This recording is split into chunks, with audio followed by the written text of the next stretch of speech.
Praise the lord. దేవుడు మనకిచ్చిన ఈ సమయాన్ని బట్టి ఆయనకి లెక్కలేని వేలాది వందనాలు చెల్లించుకుందాం. మరి ఈరోజు వాక్యంలోనికి వెళ్లే ముందు చిన్న ప్రార్థన చేసుకుందాం. మహిమగల దేవ వందనాలు చెల్లించుకుంటున్నాను తండ్రి. వాక్యాన్ని ధ్యానించి చూడగా నీ ఆత్మతో మమ్మల్ని నింపండి. సరి అయిన రీతిలో వాక్యాన్ని అర్థం చేసుకోవడానికి కృప చూపించండి. అర్థం చేసుకున్న వాక్యం మా జీవితాల్లో నింపమని, నీ ఆత్మతో మమ్మల్ని నడిపించమని పరిశుద్ధమైన యేసు పేరట వేడుకుంటున్నాం తండ్రి. ఆమేన్. ఈరోజు దేవుడు మనకిచ్చిన వాక్య భాగం సమూయేలు వాంఛ, సమూయేలు కోరిక. సమూయేలు గురించి మనం బైబిల్లో చూసినట్లయితే ఈయన న్యాయాధిపతిగాను మరి ప్రవక్తగా కూడా మనకి ఆయన కనబడతాడు. దేవుడు తనకు అప్పగించిన ఆ జనాంగం మీద దేవుణ్ణి రిప్రజెంట్ చేస్తూ ఈయన అందరికీ కనబడతాడు అన్నమాట. అది ఆయన జాబ్. దేవుణ్ణి రిప్రజెంట్ చేస్తూ దేవుడి యొక్క మాటను పట్టుకొని దేవుడు ఎవరికి ఏం చెప్పాలన్నా, ఎవరిని ఏ విధంగా గైడ్ చేయాలన్నా దేవుడు తన ద్వారా మాట్లాడే జాబ్ అది. అటువంటి వ్యక్తిగా దేవుడు తను నిలబెట్టాడు. ఈయన ముక్కుసూటిగా మాట్లాడే వ్యక్తే. రాజుతోనైనా ఏ వ్యక్తితోనైనా సరే దేవుడు ఏం చెప్తే అదే విషయాన్ని ఆయన చెప్తాడు. అందుకని ఆయన చెప్పిన విషయాలన్నీ కూడా యథావిధిగా జరుగుతాయి. మరి ఇటువంటి వ్యక్తిని గురించి మనం తెలుసుకోవాలి. ఎందుకంటే ఈయన ఇన్ఫ్లుయెన్షియల్ పర్సన్ కదా. ఈయన గురించి మనం తెలుసుకుంటే మనం నేర్చుకునే అంశాలు చాలా ఉంటాయి. దేవుడు మనకి ఈయన నుంచి ఏం నేర్పిస్తున్నాడు అనేది ఈరోజు ధ్యానించడానికి ప్రయత్నం చేద్దాం. సమూయేలు మందిరంలోనికి ఏ విధంగా వచ్చాడనేది మనందరికీ తెలిసిందే, కానీ క్లుప్తంగా చెప్పడానికి ప్రయత్నిస్తాను. ఎందుకంటే సమూయేలు యొక్క తల్లి గురించి కూడా కొన్ని విషయాలు మనం ధ్యానించాల్సి ఉంది. ఎఫ్రాయిము ప్రాంతానికి చెందిన ఎల్కానా అనే వ్యక్తి సమూయేలుకి తండ్రి. ఈ ఎల్కానా ఇద్దరు స్త్రీలకు భర్త, హన్నా పెనిన్నా. ఎల్కానా హన్నాని ఎక్కువగా ప్రేమిస్తూ ఉండేవాడు. పార్షియాలిటీ చూపించినప్పుడు మనకు తెలిసిందేంటి, ఖచ్చితంగా గొడవలు అనేవి వస్తాయి. హన్నాకి సంతు కూడా లేదు, తను గొడ్రాలుగా ఉంది. ఎల్కానా ఆచార ప్రకారం తను ప్రతి ఏటా కూడా దేవుని యొక్క మందిరానికి షీలోహు ప్రాంతానికి వచ్చి దేవుడికి బలర్పించి వాళ్ళు వెళ్తూ ఉంటారు. ఆల్రెడీ హన్నాని అతను బాగా ప్రేమిస్తున్నాడనే సంగతి తెలిసిందే. పెనిన్నాకి తన మీద ఎప్పుడూ కోపం ఉండేది. మరి ఈ మందిర ప్రాంతంలో కూడా వచ్చిన బలిలో ఎక్కువ పాళ్ళు తనకిస్తూ ఉంటాడు. పెనిన్నాకి ఒకటిస్తే హన్నాకి 2 పాళ్ళుగా ఇస్తూ ఉండేవాడు. దాంతో పెనిన్నాకి కోపం వచ్చేది, తనతో గొడవ పెట్టుకునేది. హన్నతో గొడవ పెట్టుకోవడం జరిగేది. వాళ్ళిద్దరి మధ్య గొడవలు జరగడంతో హన్న బాగా హట్ అయ్యి, ఎందుకంటే తనకి పిల్లలు లేరు కదా, దాని విషయంలో కూడా తను దెప్పిపొడుస్తూ ఉండేది. హృదయంలో విపరీతమైన దుఃఖం కలిగి తను మందిరం యొక్క ద్వారం దగ్గరికి వచ్చి ఏడుస్తూ దేవుణ్ణి ప్రార్థించడం మొదలుపెట్టింది. అప్పుడు ప్రధాన యాజకుడుగా ఉన్న వ్యక్తి ఎవరంటే ఏలి ప్రధాన యాజకుడిగా ఉన్నాడు. ఏడుస్తూ దేవుణ్ణి మొక్కుకుంటా ఉంటది. ఇక్కడ హన్నా గురించి ఒక ముఖ్య విషయాన్ని మనం గమనించాలి. తను దేవుడి దగ్గరికి ఏ విధంగా అప్రోచ్ అవుతుంది అనేది, ఏ విధంగా ప్రార్థన చేస్తుంది అనేది చూసినట్లయితే ఒక క్రైస్తవుడిగా ఉన్న వ్యక్తి దేవుణ్ణి ఏ విధంగా అప్రోచ్ అవ్వాలనేది మనకి అర్థమవుతుంది. ఎందుకు సమూయేలు వాంఛ అని మనం టైటిల్ తీసుకుని హన్నా గురించి ఎందుకు మాట్లాడుకుంటున్నాం అంటే, హన్నాకి సంబంధించిన లక్షణాలు సమూయేలులో కూడా మనం చూస్తాం గనక. సో ఈ విషయాన్ని కూడా మనం తెలుసుకోవాలి. హన్నా గురించిన విషయాలు కూడా మనం తెలుసుకోవాలి. ఇక్కడ 1 సమూయేలు 1వ అధ్యాయం 11వ వచనంలో చూసినట్లయితే హన్నా ఏడుస్తూ దేవుని మందిరంలో దేవునికి ఈ విధంగా మొక్కుకుంటూ ఉంటది. ఒకసారి 1 సమూయేలు 1వ అధ్యాయం 11వ వచనంలో మనం చూసినట్లయితే, సైన్యములకు అధిపతి యెహోవా, నీ సేవకురాలనైన నాకు కలిగి ఉన్న శ్రమను చూచి నీ సేవకురాలనైన నన్ను మరొక జ్ఞాపకం చేసుకుని నీ సేవకురాలనైన నాకు మగపిల్లను దయచేసి నీడల వాని తల మీదకి క్షౌరపు కత్తి ఎన్నటికీ రానియక వాడు బ్రతుకు దినములన్నిటినూ నేను వానిని యెహోవానగు నీకు అప్పగింతునని మొక్కుబడి చేసుకొనెను. ఆమె యెహోవా సన్నిధిని ప్రార్థన చేయుచుండగా ఏలీ ఆమె నోరు కనిపెట్టుచుండెను. ఇక్కడ ప్రార్థన చేస్తుంది. ఏమని ప్రార్థన చేస్తుందంటే, తను ప్రార్థన చేసే ఆ ప్యాటర్న్ చూసినట్లయితే ఫస్ట్ దేవుడు అధికారి అనే విషయాన్ని తను గుర్తించింది. దేవునికి ఆధిక్యత అనేది తను ఇవ్వగలిగింది. కదా. దేవుడు అధికారి అనే విషయాన్ని, ఆధిక్యత కలిగిన వాడు, ప్రాధాన్యత కలిగిన వాడు అనే విషయాన్ని తను గుర్తించి ఆ విషయాన్ని దేవుడి సన్నిధిలో ఒప్పుకుంటూ దీనురాలుగా తను దేవుని దగ్గర చూపిస్తుంది. ఆ వచనంలో మొదటి భాగంలో చూసినట్లయితే సైన్యములకు అధిపతి యగు యెహోవా అని చెప్పి దేవుని యొక్క అధికారాన్ని తను గ్రహించిన దాని వలె తను పలుకుతూ ఆధిక్యతను అక్కడ దేవుడికి చూపిస్తూ, రెండవ విషయంలో ఆమె ఏమని చెప్తుంది, నీ సేవకురాలైన, చూడండి అక్కడ, నీ సేవకురాలైన నాకు కలిగి ఉన్న శ్రమను చూచి, నీ సేవకురాలనైనా, నెక్స్ట్ నీ సేవకురాలనైనా నన్ను మరొక జ్ఞాపకం చేసుకుని, మరలా నీ సేవకురాలనైనా, నీ సేవకురాలైన నాకు మగపిల్లలను దయచేసిన ఎడల. తను పదే పదే తన యొక్క దీనత్వాన్ని దేవుడి దగ్గర పెడుతుంది. మొదట ఆధిక్యత దేవుడికి ఇచ్చింది, తర్వాత దీనురాలుగా తనుంది. ఇప్పుడు దేవుని యొక్క దయాదాక్షిణ్యం కొరకు దేవుని దగ్గర అడుగుతుంది. ఏమని అడుగుతుంది, నాకు కలిగిన శ్రమను చూచి నన్ను మరొక జ్ఞాపకం చేసుకొని నాకు మగపిల్లను దయచేసిన ఎడల. అక్కడ నీ సేవకురాలైన అనే విషయాన్ని తీసాను, ఎందుకంటే ఆమె దీనురాలుగా కనబడుతుంది అనే విషయాన్ని మనం ఆల్రెడీ చూసాం కనుక డైరెక్ట్గా తను ఏమేమి విషయాల్లో దయాదాక్షిణ్యం దేవుడి దగ్గర పొందుకోవడానికి ప్రయత్నిస్తుంది అనేది చూడడానికి ట్రై చేద్దాం. నాకు కలిగిన శ్రమను చూచి నన్ను మరొక జ్ఞాపకం చేసుకుని నాకు మగపిల్లను దయచేసిన ఎడల. ఇది తన బాధ. తన మెయిన్ కన్సర్న్ ఏంటి, గొడ్రాలుగా ఉంది, తనకి బిడ్డ పుట్టాలి, అది మగపిల్ల పుట్టాలి అనేది తన యొక్క డిజైర్ కదా, తనకున్న ఆ కోరిక. అది దేవుడి దగ్గర అడుగుతుంది. దయాదాక్షిణ్యాలు, దేవుని యొక్క దయాదాక్షిణ్యాలని అడుగుతుంది. దయాదాక్షిణ్యాలు అంటే మనందరికీ తెలిసిందే. దయ అంటే ఎదుటి వ్యక్తి మీద జాలిపడి తన పరిస్థితిని బట్టి సహాయం చేయడానికి ముందుకొచ్చి సహాయం చేయడం దయ. దాక్షిణ్యం అంటే తన మన భేదం లేకుండా దేవుడు తన సోవరిన్ వేలో తన సహాయం చేయడం అన్నమాట. పార్షియాలిటీ లేకుండా ఆయన సహాయం చేస్తాడు. ఎటువంటి పార్షియాలిటీ లేకుండా దయ కలిగి నన్ను కరుణించమని తను దేవుడిని అడుగుతుంది. శ్రమ కలిగిందంట ఆవిడికి. ఆ శ్రమలో నుంచి దేవుడు తనను మర్చిపోకుండా తనకు ఒక మగపిల్లని ప్రసాదించమని అడుగుతుంది. ఇక్కడ వరకు చూసినట్లయితే ఆధిక్యత మనం చూసాం, దేవుడికి ఆధిక్యత ఇచ్చింది. 2, దీనురాలుగా తను తాను దేవుడి ముందు పెట్టుకుంది. 3, దేవుని యొక్క దయాదాక్షిణ్యాల గురించి అడుగుతుంది. 4 విషయానికి వస్తే ఇప్పుడు ఏమంటుంది, సమర్పణ అనేది తను చేస్తుంది. చూడండి, వాని తల మీదకి క్షౌరపు కత్తి ఎన్నటికి రానియక వాడు బ్రతుకు దినములన్నిటను నేను వాని యెహోవానగు నేను నీకు అప్పగింతునని మొక్కుబడి చేసుకున్నాను. దేవుడికి సమర్పణ కూడా చేస్తుంది. సమర్పణ ఏం చేస్తుంది, దేని గురించి అయితే బహు దుఃఖాక్రాంతురాలై పడిపడి ఏడుస్తుందో దాన్నే తిరిగి దేవుడికి అప్పగిస్తాను అని చెప్తుంది. అంటే ఏది తన జీవితంలో హైయెస్ట్ పీక్ పాయింట్ లో ఉందో దాన్నే నీ చేతికి ఇస్తాను తండ్రి, నీకు అప్పగించేస్తాను అని చెప్పి దేవుడి దగ్గర మొక్కుకుంటుంది కదా. ఇది తెలివైన ప్రార్థన. ఇంకా తనకున్న విశ్వాసం కూడా మనకి ఇక్కడ కనబడుతుంది. మొక్కుబడి చేసుకున్నాను, ఆమె యెహోవా సన్నిధిని ప్రార్థన చేయుచుండగా ఏలీ ఆమె నోరు కనిపెట్టుచుండెను. ఇక్కడ జరిగింది ఏంటంటే, ఈవిడ ఇలా ప్రార్థన చేసుకుంటూ రోధిస్తూ ఉంటే ఏలీ తనను చూసి తన మనసులో ప్రార్థన చేసుకుంటది. ఏలీకేమో బయటికి విచిత్రంగా ప్రవర్తిస్తుంది ఏంటి అన్నట్టు ఏలీగా అనిపిస్తుంది. అప్పుడు ఏలీ, నువ్వు ఎందుకు ఇంకా మత్తురాలే ఉన్నావు, నీ దగ్గర ఉన్న ఆ ద్రాక్షరసాన్ని పక్కన పెట్టి ఇంకా చాలు తాగింది అని చెప్పి అంటూ ఉంటాడు. అప్పుడు హన్న ఏలీతో ఏమనంటదంటే, కాదు తండ్రి, ఇలాగా నేను ప్రార్థన చేసుకుంటున్నాను, నా ప్రార్థన ఇది అని చెప్పుకుంటూ తనకు చెప్తుంది.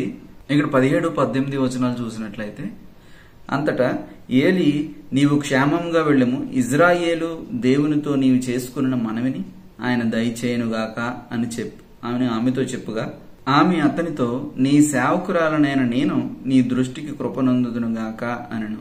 తరువాత ఆ స్త్రీ తన దారిని వెళ్లిపోయి భోజనం చేయుచు నాట నుండి దుఃఖముఖిగా ఉండటం మానెను. ఇక్కడ అంత ముందు జరిగింది ఏంటి, గొడవైంది. హన్నాకి పెనెన్నాకి గొడవైంది. తను ఇంక తిండి మానేసి దేవుడి దగ్గర ఏడడం మొదలెట్టింది. ఇప్పుడేమవుతుంది, ఎప్పుడైతే ప్రధాన యాజకుడు ఈ విధంగా దేవుని యొక్క కృప నీ మీద ఉందో, క్షేమంగా వెళ్ళమ్మా, నువ్వు కోరుకున్నది నీకు జరుగునుగాక అని చెప్పి ఎప్పుడైతే తన యొక్క మాటని తన మీద రిలీజ్ చేశాడో, హన్నా మీద రిలీజ్ చేశాడో ప్రధాన యాజకుడు, అప్పుడు దాన్ని స్వీకరించింది తను కూడా. ఏమనంటుంది అంతటే ఆమె 18వ వచనంలో, ఆమె అతనితో, నీ సేవకురాలనైన నేను నీ దృష్టికి కృప నొందుదునుగాక అనను. తను ఏదైతే ఏలి పలిగాడో తను రిసీవ్ చేసుకుంది. ఇక్కడ తన విశ్వాసం అనేది చూపిస్తుంది కదా. ఎందుకు? దేవుడు నాకు ఇస్తాడు అనే నమ్మకం తనకి పూర్తిగా ఉంది. అందుకనే మత్తయి సువార్తలో మనం చూసినట్లయితే, మీరు ప్రార్థన చేసినప్పుడు దేని గురించి మీరు అడుగుతారో అది మీకు ఆల్రెడీ దొరికిందని మీరు నమ్మితే అది దాన్ని మీరు పొందుకుంటారని ఉంటది కదా. అలాగా ఈమె విశ్వాసంతో దాన్ని నమ్మింది. ఆ విధంగానే తను పొందుకుంటుంది. ఇక్కడ చూసినట్లయితే దుఃఖముఖగా ఉండడం అనేది మానేసింది. మానేసి దేవుడి మీద నా విశ్వాసం పెట్టుకుంది కనుక తను బిడ్డను పొందుకుంటది. ఒక మగ బిడ్డని కంటది. తనకి సమూయేలుని పేరు పెడుతుంది. తను ఏమని చెప్తుంది? దేవుడికి మొక్కుబడి ఏమని చేసుకుంటది? ఏమని సమర్పించుకుంది? వాని తల మీదకి క్షౌరపు కత్తి ఎన్నటికి రానిక వాడు బ్రతుకు దినములన్నిటను నేను వాని యెహోవానగు నీకు అప్పగింతునని మొక్కుబడి చేసుకున్నాను. ఆ తర్వాత మరలా ఎల్కానా తిరిగి దేవుడి దగ్గరికి బలివ్వడానికి మందిరానికి రావడానికి ప్రయత్నిస్తున్నప్పుడు హన్నాను కూడా మరి మందిరానికి వెళ్దామని అడిగినప్పుడు హన్నా ఏమంటదంటే, నేను సమూయేలుని దేవుడికి అప్పగించాలి. సో వీడు ఎప్పుడైతే పాలు విడుస్తాడో అప్పుడు మాత్రమే నేను వస్తాను, అప్పటి వరకు నేను రాను అని చెప్తుంది.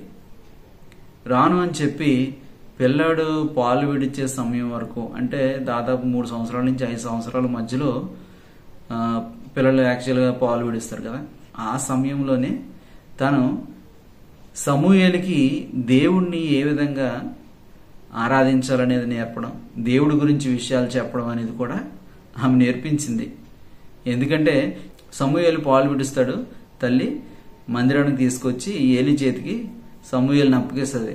అప్పుడు సమూయేలు చేసిన పనిని చూస్తే మనకి ఏం అర్థమవుతుందంటే తను ఆల్రెడీ తల్లి దగ్గర నేర్చుకుని వచ్చాడు అనేది అర్థమవుతుంది కదా. 28వ వచనంలో మనం చూసినట్లయితే లాస్ట్ లో, కాబట్టి నేను ఆ బిడ్డను యెహోవాకు ప్రతిష్ఠించుచున్నాను. ఆ పై వచనంలో, ఈ బిడ్డను దయచేయమని యెహోవాతో నేను చేసిన మనవి ఆయన నాకు అనుగ్రహించిన కాబట్టి నేను ఆ బిడ్డను యెహోవాకు ప్రతిష్ఠించుచున్నాను అని చెప్పి ఏలి చేతికి అప్పగిస్తుంది. తాను బ్రతుకు దినములన్నిటినూ వాడు యెహోవాకు ప్రతిష్ఠుడని చెప్పాను. అప్పుడు వాడు యెహోవాకు అక్కడనే మొక్కాను.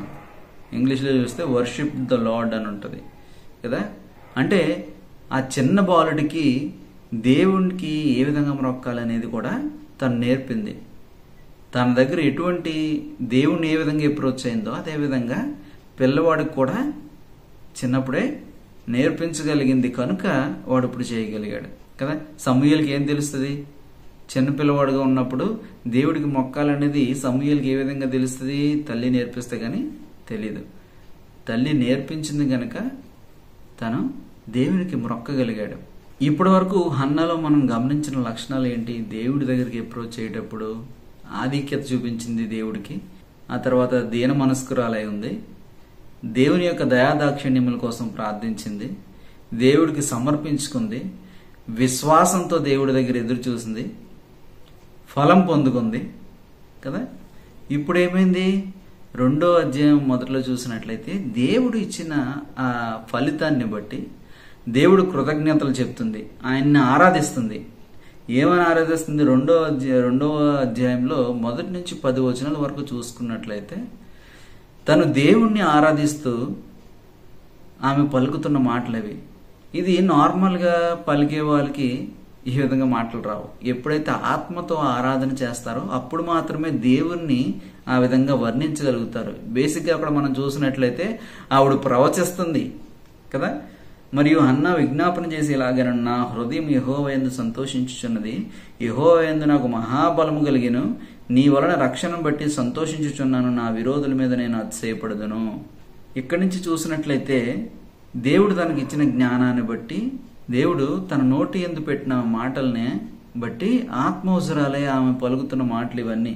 యెహోవా వంటి పరిశుద్ధ దేవుడు ఒక్కడునూ లేడు, నీవు తప్ప మరి ఏ దేవుడు లేడు, మన దేవుని వంటి ఆశ్రయ దుర్గం ఏదీ లేదు. యెహోవా అనంత జ్ఞానియగు దేవుడు, ఆయనే క్రియలను పరీక్షించువాడు. ఇకను అంత గర్వముగా మాట్లాడుకుడి, గర్వపు మాటలను మీ నోట రానీయకుడి. ప్రఖ్యాతి నందును విలుకాండ్రు ఓడిపోవుదురు, తొట్టిల్లిన వారు బలము ధరించుదురు. చూడండి, ఇవన్నీ కొత్త మాటలు కదా. ఇవన్నీ చూసినట్లయితే 10వ వచనం వరకు కూడా ఆవిడ ప్రవచిస్తూ మాట్లాడుతుంది, దేవుణ్ణి ఆరాధిస్తుంది. ఆ విధంగా ఆత్మతో నిండినది దేవుణ్ణి ఆరాధించింది. హన్నను చూసినట్లయితే దేవునికి ఆధిక్యత ఇచ్చింది, దీన మనస్కురాలయ్యింది, దేవుని దగ్గర దయాదాక్షిణ్యములు కోరి దేవుని దగ్గరకు వచ్చింది, దేవుడికి సమర్పించుకుంది, దేవుడి దగ్గర విశ్వాసం చూపించింది, ఫలాన్ని పొందుకుంది, దేవుడికి పొందుకున్న ఫలాన్ని బట్టి కృతజ్ఞతలు తెలియజేస్తూ ఆయన్ని ఆత్మతో ఆరాధిస్తుంది కదా. ఇటువంటి లక్షణాలన్నీ ఆమెకు ఉన్నాయి. దేవుని ఏ విధంగా అప్రోచ్ అవ్వాలో, దేవుడి దగ్గర ఏ విధంగా పొందుకోవాలో ఆవిడ క్లియర్గా తెలుసు. అదేవిధంగా తనకు తెలిసిన విషయాలన్నీ సమూయేలుకి తను నేర్పింది కనుకే సమూయేలుని తీసుకొచ్చి ఏలి చేతికి అప్పగించిన వెంటనే ఆ మందిరంలో ఆయన దేవునికి మొక్కాడు అని ఉంటది. దేవునికి మొక్కడం వరకే తెలుసు, దేవుడు తనకు తెలియదు. ఇంకా ఆయన ఏ విధంగా ఆయన డీల్ చేస్తాడు, ఏ విధంగా మాట్లాడతాడు అనే విషయాలు సమూయేలుకి తెలీదు. సమూయేలు ఏంటి తెలిసింది, ఆ తల్లి ఏం చెప్పింది అది మాత్రమే తెలుసు. కానీ యెహోవా ఎవరో ఆయనకి ఇంకా తెలియదు. తను అప్పగించేసింది. ఏలికి కూడా 2 కుమారులు ఉన్నారు. వాళ్ళ గురించి జరిగిన విషయాలు మన అందరికీ తెలుసు. ఒకసారి మీరు 2వ అధ్యాయంలో చదువుకుంటుంటే ఆ విషయాలు కూడా మనకు కనబడతాయి. 2వ అధ్యాయం 26వ వచనంలో సమూయేలు దేవుని దయయందును మనుషుల దయయందును వర్ధిల్లుచుండెను అని ఉంది. లూకా సువార్తలో కూడా యేసయ్య గురించిన విషయాలు ఈ విధంగా రాయబడి ఉంటాయి. ఆయన దేవుని దయయందును మనుషుల దయను ఎందుకు వర్ధిల్లుచుండెను అని యేసయ్య గురించి కూడా ఉంది. అంటే ఎవరు ఈ విధంగా వర్ధిల్లుతారు? దేవుని దయయందును మనుషుల దయయందును ఎవరు వర్ధిల్లుతారంటే నమ్మకముగా పనిచేసే వాళ్ళు ఆ విధంగా వర్ధిల్లుతారు. ఇక్కడ చూసినట్లయితే సమూయేలు నమ్మకంగా పనిచేసే వ్యక్తిగా కనిపిస్తాడు. నమ్మకంగా ఎవరైతే పనిచేస్తారో వాళ్ళు మాత్రమే దేవుని దయయందును మనుషుల దయయందును వర్ధిల్లుచు ఉంటారు. దేవుడు కూడా వాళ్ళ గురించిన సాక్ష్యం పలుకుతాడు.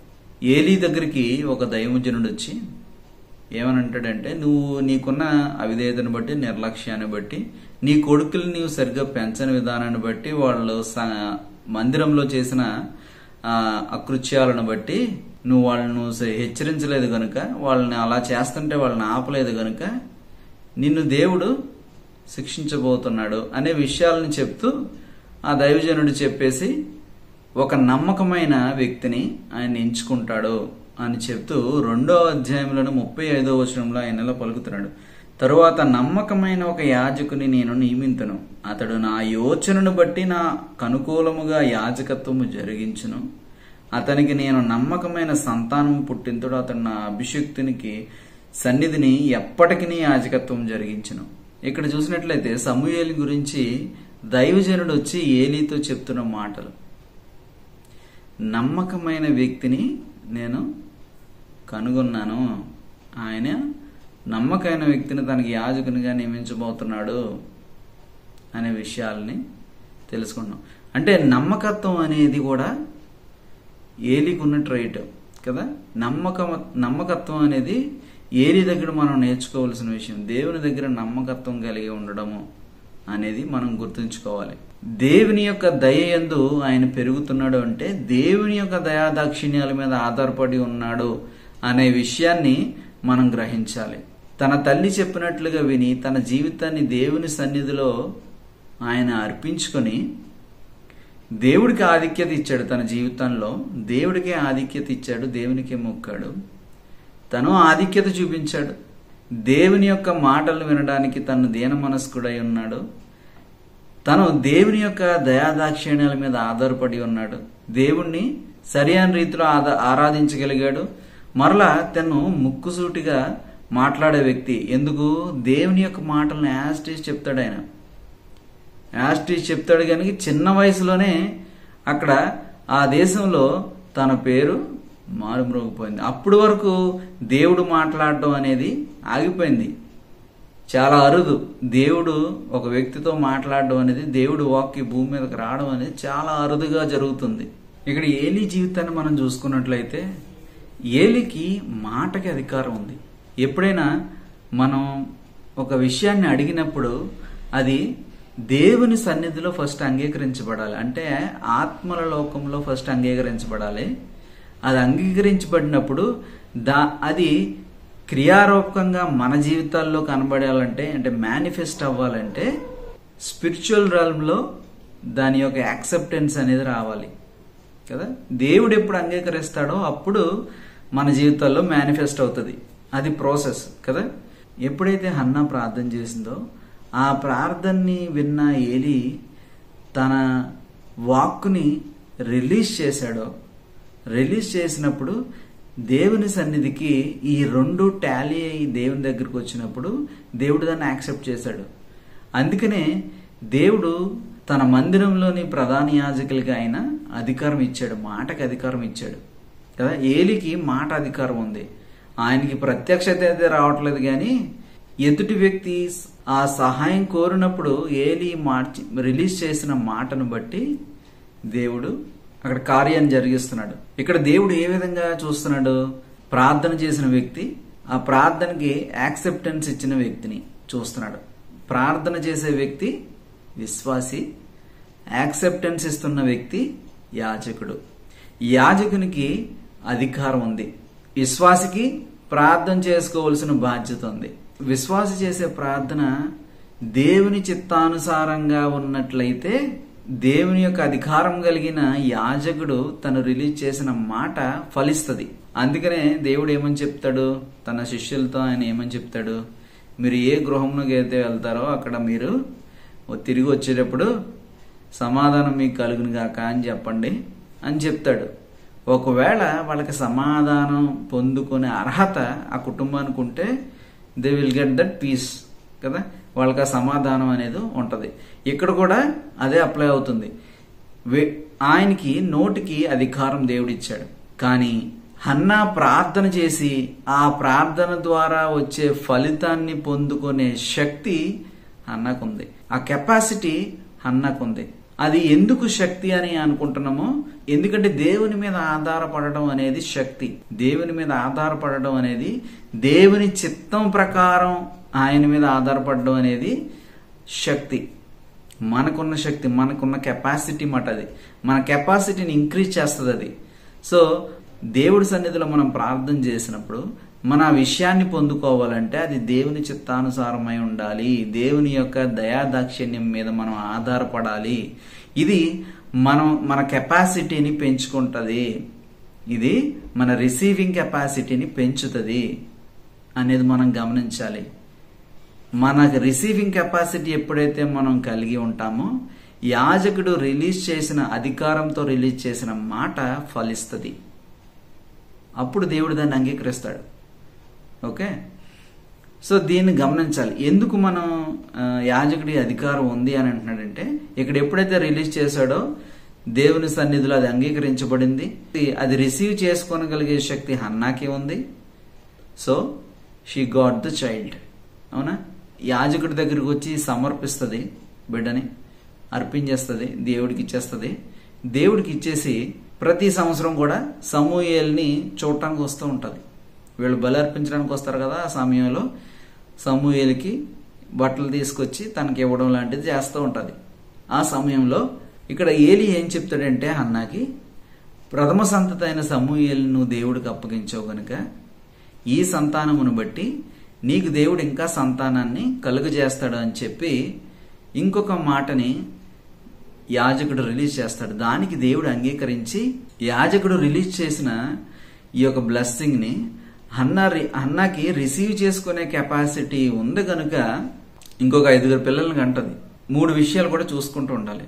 ఇప్పుడు మన జీవితాల్లో కొన్ని సిచ్యువేషన్స్ ముందుకు మూవ్ అవ్వాలంటే దేవుని యొక్క అధికారం కలిగిన వ్యక్తులు ఆ విషయాల్ని రిలీజ్ చేయాలి. 1. 2, రిలీజ్ చేసిన విషయాల్ని మనం పొందుకునే కెపాసిటీ మనకే ఉండాలి. ఈ 2 యాక్సెప్టెన్స్ అయితే దేవుడి సన్నిధిలో ఆ బిల్లు పాస్ అవుతుంది. మనకు ఆ కెపాసిటీ రావాలంటే దేవుని యొక్క దయాదాక్షిణ్యాల మీద మనం ఆధారపడి ఉండాలి. మనం కోరుకునేది దేవుని చిత్తానుసారమైనదే ఉండాలి. ఎందుకు? దేవుడి గురించిన ప్రేమ నీకుంటే ఆయన్ని నువ్వు ఏం అడగాలో అది నీకు అర్థమవుతుంది. ఆయన చిత్తంలో ఉన్నదే మనం అడుగుతాం అనేది వాక్యంలో ఉంది కదా. సో ఏలీకి ఈ విధమైన అధికారం ఉంది. అలాగని దేవుని యొక్క ప్రత్యక్షత ఆయన దగ్గరికి వస్తుందంటే లేదు. దేవుని యొక్క మాట రావడం చాలా అరుదైపోయింది. దేవుడు డైరెక్ట్ గా మాట్లాడడం మానేశాడు. ఎందుకంటే అటువంటి వ్యక్తులు ఆయన కనబడట్లా. నమ్మకమైన వ్యక్తులు ఆయన సన్నిధిలో కనబడట్లేదు. సో దేవుడు 35వ వచనంలో ఇక్కడ ఏమని చెప్తున్నాడు? నమ్మకమైన వ్యక్తిని నేను ఎంచుకుంటాను, తను నాకు యాజకుడు ఉంటాడు, నా మనస్సుకి నా హృదయానికి అనుగుణంగా తన యాజకత్వం చేస్తాడు అనేది దేవుడు క్లారిటీ ఇచ్చాడు. సమూయేలు నమ్మకత్వంగా పనిచేసే వ్యక్తి, దేవుని యొక్క హృదయానుసారంగా తను యాజకత్వం చేసే వ్యక్తి. ఎప్పుడు ఈ లక్షణాలు వస్తాయంటే నమ్మకత్వంగా ఎప్పుడైతే పనిచేస్తామో అప్పుడు ఆ మనిషిలో ఏ విధమైన లక్షణాలు ఉంటాయి? దేవునికి ఆధిక్యత ఇవ్వడంలో వాళ్ళు ఉంటారు, దీన మనస్కులై ఉంటారు, దేవుని యొక్క దయాదాక్షిణ్యాల మీద ఆధారపడి ఉంటారు, దేవుని మీద విశ్వాసం కలిగి ఉంటారు, దేవుని దగ్గర నుంచి మాటని పొందుకునే అవకాశం ఉంది. దేవుడు దయాదాక్షిణ్య పూర్ణుడు. కీర్తనల గ్రంథం 103:8 మనం చూసుకున్నట్లయితే ఏమనుంటది అక్కడ? దేవుడు యెహోవా దయాదాక్షిణ్య పూర్ణుడు, దీర్ఘశాంతుడు, కృపా సమృద్ధి గలవాడు. అబండెన్స్ అనేది ఆయన దగ్గర మనకి కనబడుతుంది. అక్కడ యెహోవా దయాదాక్షిణ్య పూర్ణుడు, చాలా దయగలిగిన హృదయం అయింది, దీర్ఘశాంతము కలిగిన వాడు, కోపం అంత త్వరగా వచ్చేది కాదు, ఆయన కృపని సమృద్ధిగా విడుదల చేస్తాడు. దేవుని యొక్క లక్షణాలు అవి. కీర్తనల గ్రంథంలోనే 86:15-16 వచనాలు చూసుకున్నట్లయితే ఇక్కడ దేవుని గురించి ఈ విధంగా రాయబడి ఉంది. ప్రభువా, నీవు దయాదాక్షిణ్యములు గల దేవుడవు, దీర్ఘశాంతుడవు, కృపాసత్యములతో నిండిన వాడవు, నా తట్టు తిరిగి నన్ను కరుణింపుము, నీ సేవకునికి నీ బలము అనుగ్రహించుము. దయాదాక్షిణ్యాలు మనం పొందుకుంటే మనకు వచ్చేది ఏంటంటే దేవుని యొక్క బలం మనం పొందుకుంటాం. దేవుని యొక్క దయాదాక్షిణ్యాలు మనం అడిగినట్లయితే మనం దేవుని యొక్క శక్తిని మనం పొందుకుంటాం. ఆయనే సమస్తమైన శక్తికి బలానికి మూలం. ఇది ఇక్కడ మనం గమనించాలి. ఆయనే సమస్తమైన బలానికి మూలం. ఆయన్ని మనం ఆశ్రయించాలి. ఆయన్ని మనం ఆశ్రయించినప్పుడే మనం బలమైన వారి యొక్క జాబితాలో మనం చేరగలుగుతాం. ఆయన్ని ఆశ్రయించకుండా బలమైన వారి జాబితాలో మనం చేరలేం కదా. దీన మనస్కులే దేవుని దగ్గర దయాదాక్షిణ్యాల గురించి మనం అడిగినట్లయితే ఆయన బలాన్ని మనం పొందుకుంటాం. ఆయన బలాన్ని మనం పొందుకుంటాం. ఎఫెసీయులకు రాసిన పత్రికలో మనం చూసినట్లయితే ప్రభు యొక్క మహాశక్తిని బట్టి ఆయన యందు మనం బలం పొందుకొని ఉండాలి అని వాక్యం ఉంటది. ఎందుకు? దేవుని యొక్క సేవకుడిగా ఆయన సన్నిధిలో మనం దేవుని యొక్క సేవను చెయ్యాలంటే మనం బలం కలిగి ఉండాలి. ఎందుకు? మానవ రీతిగా మనకి అంత బలం లేదు, మానవ రీతిగా మనకి అంత బలం చాలదు. దేవుని యొక్క దయాదాక్షిణ్యాలను మనం మన ద్వారా దేవుడు చూపించాలి అనుకుంటే ఆయన యొక్క బలాన్ని మనం పొందుకొని ఉండాలి. ఆయన యొక్క బలం మనం పొందుకొని ఉంటే దేవుని సేవ చేసేటప్పుడు మన ద్వారా అనేక మంది దేవుని యొక్క దయాదాక్షిణ్యాలని పొందుకోవడం జరుగుతుంది. అందుకని మనకి దేవుడి యొక్క బలం అవసరం. ఆయన యొక్క మహాశక్తిని బట్టి ఆయన యందు మనం బలవంతులమై ఉండాలి. నీవు సేవకునిగా సేవకుడైనా, విశ్వాసిగా విశ్వాసైనా దేవుని యందు మనం ఫలం అనేది పొందుకుంటాం. ఎవరైనా దేవుని దగ్గర నుంచే ఫలం అనేది పొందుకుంటాం. విశ్వాసి దేవుని దగ్గర దయాదాక్షిణ్యాలను పొందుకోవడానికి ప్రయత్నిస్తాడు. సేవకుడు దేవుడి యొక్క దయాదాక్షిణ్యాలను పొందుకుని దేవుని బలాన్ని పొందుకొని ఉంటాడు కదా. దేవునికి సమర్పించుకుని దేవుని యొక్క బలాన్ని తను కలిగి ఉంటాడో, ఎప్పుడైతే దేవుని యొక్క భక్తులు, విశ్వాసులు దేవుని సేవకుని దగ్గరకు వచ్చినప్పుడు ఆయన కలిగి ఉన్న ఆ బలం ద్వారా దయాదాక్షిణ్యాలు పొందుకుంటారు. మూలం ఎవరు? యేసయ్యే. మూలం యేసయ్యే. బలం కలిగిన, దయాదాక్షిణ్యాలు కలిగిన మూలం యేసయ్యే. కానీ అధికారం ఎవరి దగ్గర ఉంటది? దేవుని యొక్క సేవకుల దగ్గర ఆయన పెడతాడు కదా.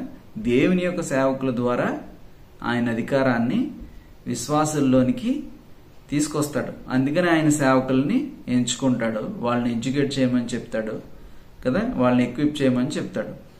సేవకుడిగా సేవ చేసిన, విశ్వాసిగా విశ్వసించిన ఫలం అనేది దేవుడి దగ్గర నుంచి వస్తుంది.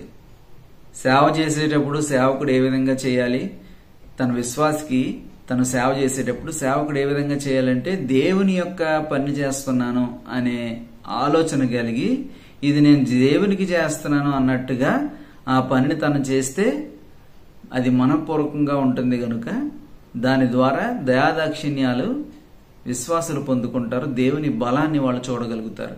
ఇక్కడ దేవుని యొక్క శక్తిని బట్టి బలాన్ని పొందుకోవడం, దేవుని యొక్క దయాదాక్షిణ్యాలని చూపించడం అనే విషయాలు ఎందుకు చూస్తున్నామంటే సమూయేలుకు ఉన్న కోరిక అది ఏంటి, దేవుడికి ఆధిక్యత ఇవ్వాలి, దేవుని దగ్గర దీన మనస్కుడై ఉండాలి, దేవుని దగ్గర దయాదాక్షిణ్యాలు పొందుకోవాలి. దేవుని యొక్క మహాశక్తిని బట్టి ఆయన బలం పొందుకుంటూ దయాదాక్షిణ్యాలని దేవుడి దగ్గర నుంచి ఆయన పొందుకున్నాడు. ఆయన ఎంతగా నమ్మకంగా ఉన్నాడంటే, ఆయన నమ్మకత్వం ఎంత బలంగా ఉందంటే ఆయన దేవుణ్ణి ధ్యానిస్తాడంట. ఏ విధంగా ధ్యానిస్తున్నాడు, తన మనస్సు, తన హృదయం, తన ప్రాణం, తన ప్రాణాత్మ దేహాలన్నీ కూడా ఆయన సన్నిధిలో ఆయన కుమ్మరించాడు కనుక నిద్రపోతున్నప్పుడు కూడా దేవుణ్ణి తెలుసుకునే ఉన్నాడు. నిద్రపోతున్నప్పుడు కూడా దేవుణ్ణి ఎరిగి ఉన్న వ్యక్తి ఆయన. అటువంటి వ్యక్తిగా సమూయేలు ఉన్నాడు. అతడు దేవుణ్ణి ఆ విధంగా ధ్యానించాడు, ఆ విధంగా ఆరాధించాడు. అప్పటి వరకు దేవుని యొక్క మాట వినడం చాలా అరుదుగా జరుగుతుంది. ఏలీ కూడా దేవుని మాటలు ఏమి వినబడట్లా. ఓకే, సమూయేలుతో మాత్రమే దేవుడు మరలా మాట్లాడటం మొదలుపెట్టాడు. అప్పుడు ఆ దేశం అంతటా ఆ మాట వ్యాపించేసింది, సమూయేలు ప్రవక్తగా ఉంటున్నాడు, సమూయేలు దేవుడి దగ్గర నుంచి విషయాలను పొందుకుంటున్నాడు, నమ్మకమైన వాడిగా ఉన్నాడు అని అందరికీ అర్థమైపోయింది. అంటే సమూయేలు యొక్క నమ్మకత్వం మనం జ్ఞాపకం చేసుకోవాలి. ఒకటి, సమూయేలు దేవునికి ఆధిక్యత ఇచ్చాడు, తన జీవితాన్ని దేవుడికి సమర్పించుకున్నాడు. ఆయన దేవుడికే ఆధిక్యత, ప్రాధాన్యత దేవుడిదే ఆయన జీవితంలో. దీన మనస్కుడు. ఓకే, ఆయన పరిచర్య ఏలీ దగ్గర కాళ్ళు గడగడం, ఏలీ చేతులు గడగడం అక్కడి నుంచి మొదలైంది కదా. దేవుడి సన్నిధిలో చాలా దీనత్వం కలిగి ఉన్నాడు, ఆయన సమర్పించుకున్నాడు. ఆయన దేవుని యొక్క దయాదాక్షిణ్యాల కోసం ఆయన వేచి ఉన్నాడు, దేవుని దగ్గర సమర్పణ కలిగి ఉన్నాడు. ఈ అన్నిటి విషయాల్లోని సమూయేలు దేవుడి దగ్గర ఉన్నాడు. ఆయనకున్న నమ్మకత్వాన్ని బట్టి ఆయన దేవుని యొక్క మాటలను వినగలుగుతున్నాడు. దేవుని యొక్క మాటలు ఆయనకి కలల్లోనే కాదు, డైరెక్ట్ గానే మాటలు వినబడుతున్నాయి. దేవుడు డైరెక్ట్ గానే సమూయేలుతో మాట్లాడుతున్నాడు. మనం సంఖ్యాకాండంలో 12వ అధ్యాయము 6-8 వచనాల్లో చూసినట్లయితే అక్కడ మోషే విషయంలో మిరియాము వాళ్ళు ఒక తప్పు చేస్తారు.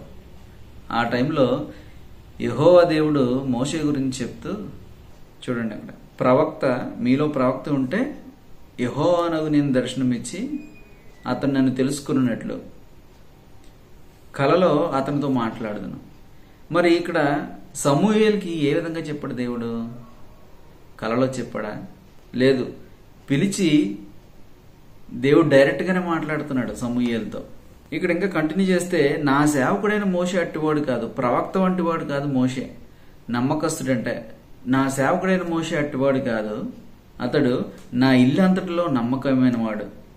నేను గూఢభావములతో కాదు, దర్శనమిచ్చి ముఖాముఖిగా అతనితో మాట్లాడుదును, అతడు యెహోవా స్వరమును నిదానించి చూచును.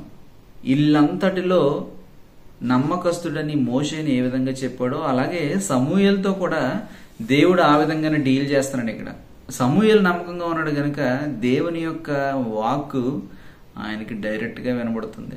ఇక్కడ 8వ వచనంలో చూసినట్లయితే యెహోవా స్వరమును నిదానించి చూచును అని ఉన్నాడు కదా. యెహోవా స్వరమును డైరెక్ట్ గా వింటున్నాడు ఆయన సమూయేలు. సో సమూయేలు కూడా నమ్మకమైన వ్యక్తి. ఆయన నార్మల్ ప్రవక్తగా ఒక్కడే కాదు, దేవుని యొక్క గొప్ప సేవ చేశాడు ఆయన కదా. అంటే దేవుడి యొక్క నమ్మకమైన వ్యక్తుల్లో ఆయన కూడా, సమూయేలును కూడా దేవుడు చెప్తున్నాడు. అంటే మనం ఆయన దగ్గర నేర్చుకోవాల్సినవి ఏంటి? దేవునికి సమూయేలు ఆధిక్యత ఇచ్చాడు, దేవునికి సమూయేలు దేవుని ఎదుట దీన మనసు గలవాడై ఉన్నాడు, దేవుని యొక్క దయాదాక్షిణ్యాల మీద ఆధారపడి ఉన్నాడు, దేవుడికి సమర్పించుకున్నాడు కదా. దేవుని యొక్క మాటను వినగలుగుతున్నాడు. ఎప్పుడో ఏ సమయంలో అయినా సరే దేవుని మాటను వినగలుగుతున్నాడు, దేవుణ్ణి గుర్తించగలుగుతున్నాడు సమూయేలు. అతనికి దేవునితో ఉన్న రిలేషన్ అటువంటిది. సమూయేలుకి ఇస్సాకుకి కూడా కొన్ని సిమిలారిటీస్ ఉన్నాయి. తన తల్లి కూడా గొడ్రాలే, ఇస్సాకు తల్లి కూడా గొడ్రాలే, సమూయేలు తల్లి గొడ్రాలే. ఇస్సాకు లేటుగా పుట్టాడు, సమూయేలు లేటుగా పుట్టాడు. సమూయేలు సమర్పించబడిన వాడే, ఇస్సాకు సమర్పించబడిన వాడే. మనం ఇస్సాకు గురించి చూసినట్లయితే ఇస్సాకు కూడా దేవుణ్ణి ధ్యానించే వ్యక్తి. ఒంటరిగా తన సమయాన్ని దేవుడికి వెచ్చించే వ్యక్తి అయినా. మరి ఒంటరిగా దేవుడికి మన సమయాన్ని మనం వెచ్చిస్తే దేవుని యొక్క మాటను మనం వినగలుగుతాం. దేవుడితో పాటు కొంత సమయాన్ని మనం గడిపినట్లయితే దేవుని గురించిన విషయాలు మనం తెలుసుకుంటాం. దేవుడి యొక్క ఆలోచనలో ఆయన హృదయం ఏంటో మనకు అర్థమవుతూ ఉంటది. సమూయేలు తన జీవితాన్నే ఆయనకు వెచ్చించాడు, సమస్తమును సమర్పించుకున్నాడు. సో ఈరోజు మనం గమనించవలసింది ఏంటంటే, సమూయేలు జీవితం ద్వారా మనం గమనించవలసింది దేవునికి ఆధిక్యత ఇవ్వాలి కదా. హన్నా ఏ విధంగా అయితే జీవించిందో, హన్నా ఏ విధంగా అయితే ప్రార్థన చేస్తుందో అది సమూయేలు జీవితంలో కనబడుతుంది. అదేవిధంగా సమూయేలును కూడా చూసినట్లయితే సేమ్ క్వాలిటీ సమూయేలులో కూడా కనబడ్డాయి. పాలు విడిచే లోపులోనే దేవుని దగ్గర ఎలా ఉండాలనేది సమూయేలుకి తను నేర్పించగలిగింది. తీసుకొచ్చి అప్పచెప్పిన వెంటనే దేవునికి మొక్కాడు ఆయన. అక్కడి నుంచి దేవుడు తనకు ప్రత్యక్షపరుచుకున్నాడు. దేవుని దయ్యందను మనుషుల దయ్యందను ఎదగడం మొదలెట్టాడు. ఎందుకు? నమ్మకంగా ఉన్నాడు కనుక. దేవుని యొక్క దయాదాక్షిణ్యాలు ఆయన మీద ఉన్నాయి. దేవుని యొక్క దయాదాక్షిణ్యాలు ఆయన కోరుకున్నాడు. అందుకనే దేవుని యొక్క దయ ఆయన మీద ఉంది. నమ్మకమైన వ్యక్తిగా ఉన్నాడు, అందుకే ఆయన నియమించబడ్డాడు. దేవునికి ఆధిక్యత ఇవ్వాలి. సో ఫైనల్ గా చూసినట్లయితే సమూయేలుకి యొక్క వాంఛ ఏంటంటే దేవునికి ఆధిక్యత ఇవ్వాలి, దేవుని సన్నిధిలో దీన మనస్కుడుగా ఉండాలి, దేవుని యొక్క దయాదాక్షిణ్యాల కోసం ప్రార్థించాలి, సమర్పణ జీవితాన్ని కలిగి ఉండాలి, విశ్వసించాలి కదా. దేవుని దగ్గర విషయాలని పొందుకోవాలి. దేవునితో మాట్లాడగలిగే ఆ నడకలోనికి మనం వెళ్ళాలి. అటువంటి సంబంధం కలిగి ఉండాలి. దేవుణ్ణి ఆరాధించాలి. దేవుని యొక్క ప్రవక్తగా సమూయేలు మారాడు. ఆ దేశం అంతా సమూయేలు ప్రవక్తగా మారాడని తెలిసింది. సో ఈ విషయాలను బట్టి దేవుని సన్నిధిలో మనం ప్రార్థన చేద్దాం. సమూయేలు జీవితం ద్వారా మనం ఏం తెలుసుకున్నాం, ఆయన జీవితం ద్వారా మనం ఏం నేర్చుకున్నామో దాన్ని బట్టి ప్రార్థన చేద్దాం. మహిమగల దేవా వందనాలు, స్తోత్రములు, మహాకృప కలిగిన రాజా, పరిశుద్ధుడా వందనాలు చెల్లించుకుంటున్నాం తండ్రి. మరి సమూయేలు యొక్క కోరిక తండ్రి నాయన నీకు ఆధిక్యత ఇచ్చాడు. దీన మనస్కుడై నీ సన్నిధిలో ఉన్నాడు. దయాదాక్షిణ్యాలు నీ దగ్గర పొందుకోవాలనుకున్నాడు ప్రభువా. సమర్పణ జీవితాన్ని కలిగి ఉన్నాడు, విశ్వాసం కలిగి ఉన్నాడు, కృతజ్ఞతలు చెల్లించాడు. నీ దగ్గర ఫలము పొందుకున్నాడు, కృతజ్ఞతలు చెల్లించాడు. మహిమోన్నతుడా నేను ఆరాధించాడు, ప్రవక్తగా మారాడు తండ్రి నాయన. అవును తండ్రి నాయన, మహిమోన్నతుడా, కృప కలిగిన దేవ, దర్శించమని అడుగుతున్నాము. ఈ ప్రార్థనలో ఏకీవిస్తున్న ప్రతి ఒక్క బిడ్డను బట్టి ప్రార్థన చేస్తున్నాను. వాళ్ళ జీవితాల్లో కూడా దీన మనస్కులై తండ్రి నీ సన్నిధిలో దయాదాక్షిణ్యముల కొరకు ప్రార్థన చేయించుండగా నీవే సహాయం దయచేసి అయ్యా పరిశుద్ధుడా, నీ దయాదాక్షిణ్యములను కలుగు చేసి నీ మహాశక్తిని బట్టి మాకు బలమును కలుగు చేయమని అడుగుచున్నాను. నీ మహాశక్తిని బట్టి మాకు బలమును కలుగు చేయమని అడుగుచున్నాను. నీ మహాశక్తిని బట్టి మాకు బలం కలిగి చేయమని అడుగుచున్నాను. నీవు మాకు నియమించిన సేవ తండ్రి నాయన మనపూర్వకంగా చేయనట్లు అది మేము మనుషులకు కాదు నీకే చేయుచున్నాం అన్నట్లుగా తండ్రి దాన్ని చేయుటకు మాకు బలాన్ని దయచేయమని అడుగుచున్నాను. కృప చూపించండి. ఏకీపిస్తున్న ప్రతి ఒక్క బిడ్డను బట్టి నీ కార్యము జరిగించమని అడుగుచున్నాను. వాళ్ళ జీవితాల్లో తండ్రి నీతో మరింత లోతైన అనుభవాలకు తండ్రి వాళ్ళు వెళ్ళడానికి, మరింత లోతుగా తండ్రి నీతో నడవడానికి వాళ్ళకి సహాయం దయచేయండి. నీ ఆత్మతో మమ్మల్ని దర్శించమని, మీ అభిషేకంతో మమ్మల్ని నింపమని, సమస్త విషయముల్లోనూ నీవే మమ్మల్ని బలపరచమని యేసయ్య సమస్తమును నీ చేతులకు అప్పగించుకుంటూ పరిశుద్ధమైన యేసయ్య పేరట అడిగి వేడుకుంటున్నాం తండ్రి. ఆమేన్. Praise the lord.